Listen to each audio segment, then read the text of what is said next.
The competitive strategy of Dota 2 is a far cry from Valve's first game, a little first-person shooter you may have heard of called Half-Life. Hey, Mr. Freeman. Back then, Valve was a much smaller studio, one that hadn't yet established its identity in the gaming world. Dario Casali has been here since those early days, and as a designer on the original Half-Life, he knows just how far Valve has come since the mid-1990s. Well, the first few years it was very much like I think a typical startup where we had folding picnic tables that we were working off. Not many of us had shipped the game before, so we were just kind of figuring out how that worked. We didn't know each other, so we were getting to know each other. Got to know each other really well. Everyone knew what everyone did, everyone knew everyone's name. I mean, there were between 25 to 40 people maybe doing Half-Life 1.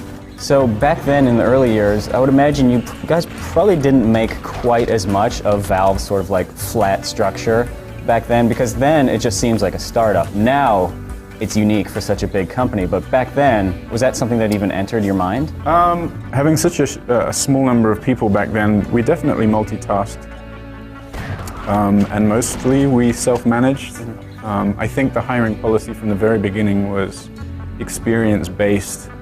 A lot of the people I was working with directly had come from the modding community already, so they'd been pretty self-directed already, like they'd accomplished something outside of the company. So I think maybe that was the beginning of like the lack of a need of hierarchy or structure. I think it was such a subtle evolution that kind of like a combination of good ideas over time, rather than, hey, Gabe pulled us into his office, he had this great idea, no one's going to have any managers. Like, it never really started. Right. I guess that's probably a evolved. sign of why it's worked so well, is that it hasn't been a roadblock for you guys. It's just a natural thing that you never need to think about. You can just think about the games that you're making.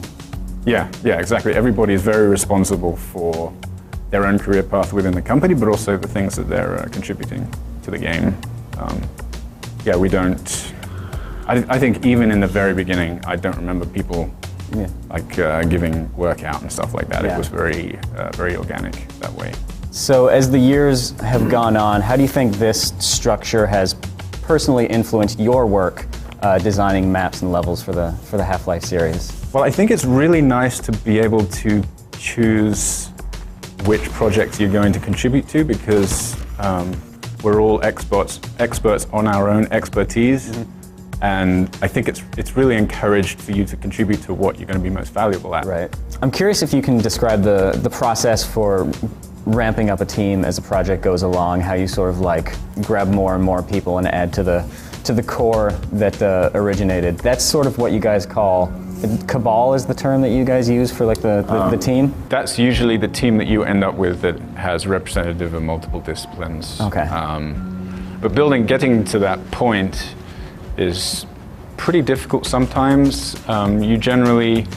It's essentially, think of it as a labor market where you have to pull people from the market in to help working on this project, and people are only going to do that if they can see the potential and understand the project enough that they think they're going to be valuable for it, because you're going to be pulling them off some other work, probably.